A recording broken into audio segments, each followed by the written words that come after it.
Welcome to my YouTube channel knowledge of chemistry with IK। आज का हमारा topic है क्लास 9 केमिस्ट्री का mixture.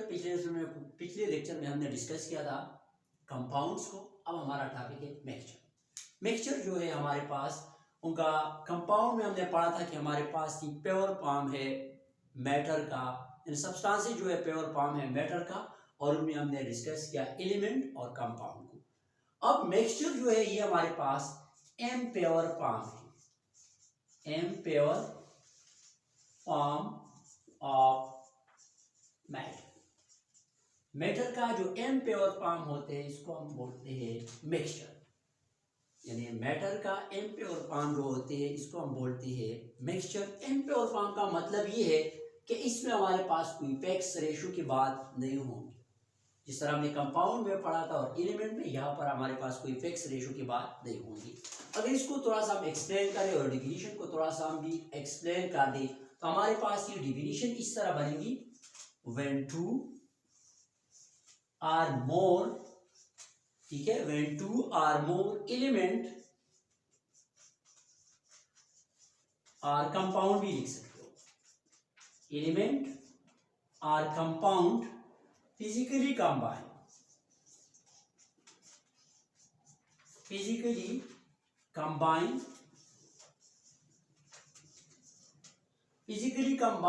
without any fixed ratio, without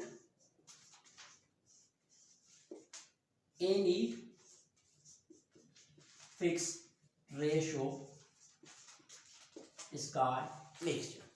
जब दो या दो से ज्यादा एलिमेंट या कंपाउंड फिजिकली कंबाइन हो जाए विदाउट एनी फिक्स रेशो, ठीक है, यानी केमिकली कंबाइन नहीं होंगे, हमारे पास ये फिजिकली कंबाइन हो जाते हैं, कोई फिक्स रेशो की बात भी यहाँ पर नहीं होंगी, बगैर फिक्स रेशो की, ठीक है ना, तो हमारे पास बनते हैं मिक्सचर। मिक्सचर हमारे पास बेसिकली, फॉर एग्जांपल हम घर में शरबत बना रहे हैं तो शरबत में हम चीनी डालते हैं, ठीक है, पानी के अंदर हम चीनी डालते हैं ताकि हमारे पास शरबत बन जाए। और ये चीनी हम किस चीज के लिए डालते हैं, ताकि इनके अंदर स्वीटनेस क्रिएट करे, तो हमारे पास शरबत बनते हैं और यहाँ पर हमारे पास कोई फिक्स रेशो की बात नहीं होती है, ठीक है। अब हमारे पास इस मिक्सचर के हमारे पास टाइप्स भी है, टाइप्स में जो पहला टाइप्स है वो हमारे पास है होमोजीनियस मिक्सचर, होमोजीनियस मिक्सचर। होमो का मतलब है सेम, ठीक है, यानी जिसमें सिंपल बात यह है कि जिसमें सेम कंपोजिशन होती है, यानी अ मिक्सचर, ये इसका एक डिफिनीशन है, a mixture which has uniform composition, uniform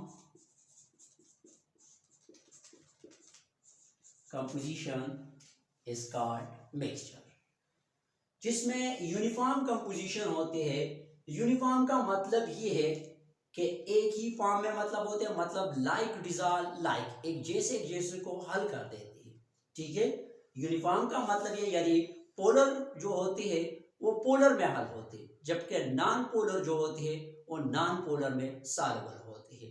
तो ये हमारे पास जो है ये क्या है, ये लाइक डिजॉल्व लाइक की प्रॉपर्टी है, एक जैसे को हल कर देती है।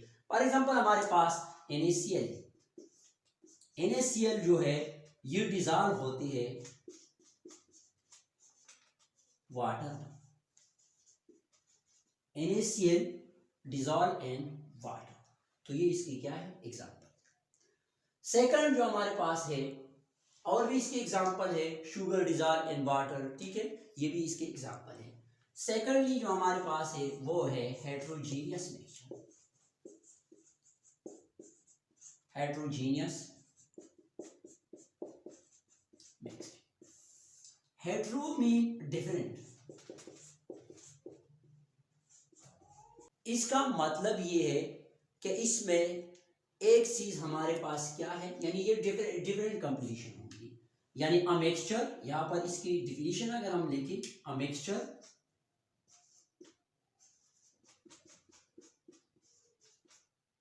mixture which does not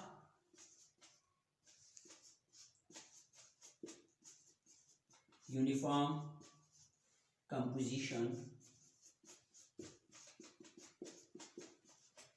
जिसमें हमारे पास कोई यूनिफॉर्म कंपोजिशन नहीं होते, इसको हम बोलते हैं हेट्रोजीनियस मिक्सचर। ठीक है, यानी इसमें जो हमारे पास जो कंस्टिट्यूएंट्स होते हैं जिसको हम कंबाइन कर रहे हैं वो क्या होती है, वो डिफरेंट होती है, यानी लाइक डिजॉल्व वाली प्रॉपर्टी नहीं होते इनमें।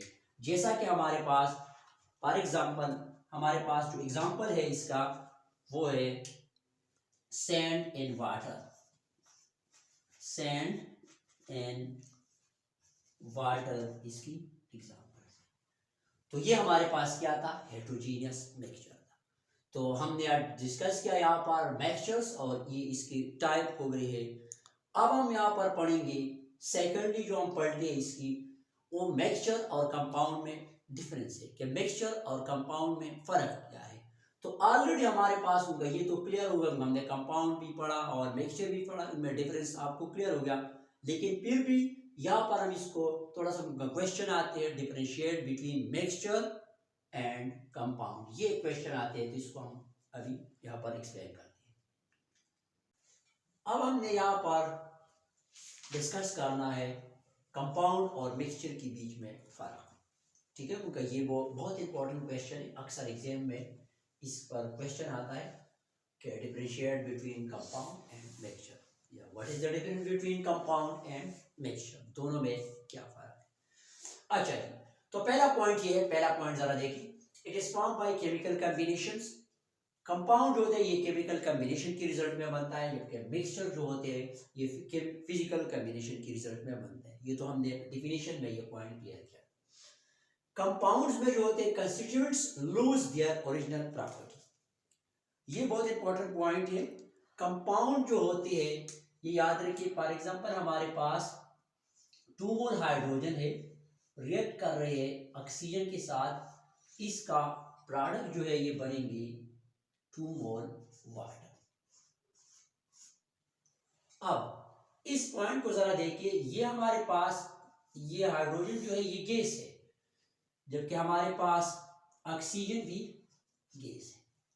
ये दोनों कंस्टिट्यूएंट्स उस चीज को जो आपस में रिएक्टेंट सब्सटेंसेस होते हैं, इसको हम बोलते हैं कंस्टिट्यूएंट्स। कंस्टिट्यूएंट हमारे पास ये 2 रिएक्टेंट सब्सटेंसेस है जो आपस में रिएक्ट कर रही है।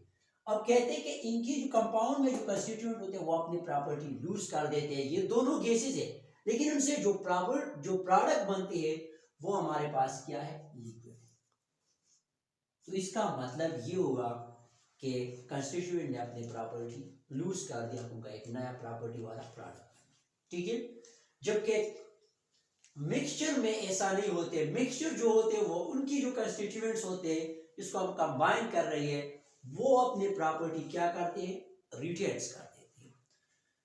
फॉर एग्जांपल लेट्स सपोज यहाँ पर हम वाटर को ऐड करें और वाटर के अंदर हम शुगर डालते हैं। ये शुगर हम किस चीज के तौर पर डालते हैं, शुगर हम इसलिए डालते हैं कि जब हम घर में शरबत बना रहे होते तो शुगर को पानी में डालते ताकि पानी के अंदर ये स्वीटनेस क्रिएट कर दी, और जब इनसे शरबत बन जाए तब भी उनके अंदर स्वीटनेस होते कि नहीं। इसका मतलब ये है कि शुगर ये जो आपस में रिएक्टेंट सब्सटेंसेस होते हैं उनकी प्रॉपर्टी लूज नहीं होती है, उनका रिटेन हो जाती है। Point number 3, compound has fixed and fixed mass composition.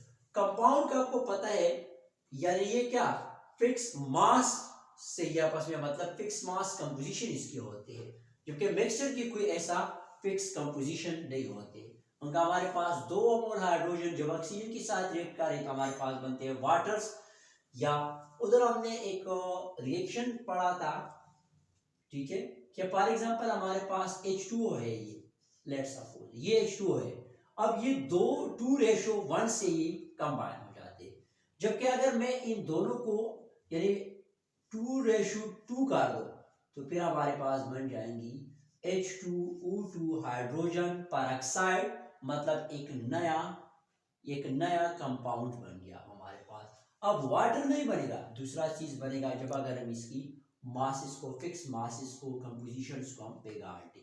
लेकिन मिक्सचर में ऐसा कोई कंसेप्ट नहीं है फिक्स कंपोजिशन, क्योंकि हमने डिफिनीशन में पढ़ा था विदाउट एनी फिक्स रेशियो का वर्ड हमने लिखवाया था, ठीक है। The components of the compound cannot be separated by physical methods.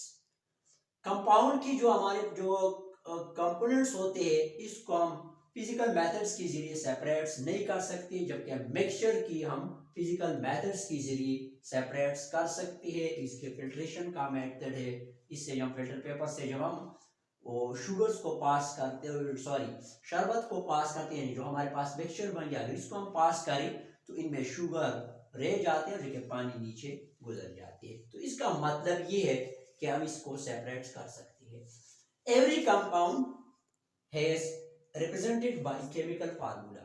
आपको पता है कंपाउंड का एक केमिकल फार्मूला होते हैं, एक स्पेसिफिक केमिकल फार्मूला होते हैं जिससे हम इसको रिप्रेजेंट करते हैं। फॉर एग्जांपल हमारे पास सोडियम क्लोराइड यानी साल्ट का हमारे पास ये फार्मूला है, इसकी वजह से इसको हम रिप्रेजेंटेशन इसकी करते हैं। H2O का हमारे पास इस तरह एक फार्मूला है, इस फार्मूले से हम H2O को रिप्रेजेंट करते हैं, जबकि मिक्सचर जो होते हैं इसके कोई केमिकल फार्मूला नहीं होते हैं। कंपाउंड जो होते हैं ये आपको पता है होमोजेनियस मिक्सचर है, उनका इसमें सेम कंपोजिशन होते हैं, जबकि मिक्सचर जो होते हैं ये होमोजेनियस भी है और हेट्रोजीनियस भी है, दोनों ये है, ठीक है। जबकि एक और पॉइंट्स भी है कि मिक्सचर, याद रखिए जो हमारे पास कंपाउंड है, कंपाउंड का शार्प और फिक्स मेल्टिंग पॉइंट होती है। कंपाउंड जो है इनकी शार्प और फिक्स मेल्टिंग पॉइंट होते हैं, जबकि हमारे पास मिक्सचर की कोई शार्प और फिक्स मेल्टिंग पॉइंट नहीं होती है, ठीक है। तो ये था मिक्सचर्स, इसकी टाइप्स, और साथ ही हमने मिक्सचर और कंपाउंड में डिफरेंस भी पढ़ा, ठीक है। अब अगर आप लोगों को वीडियो अच्छा लगी तो लाइक करें, शेयर करें, और साथ ही कमेंट्स सेक्शन में अपने राय का इजहार करें, और साथ ही हम लोगों को दुआ में याद रखें। अल्लाह हाफ़िज़।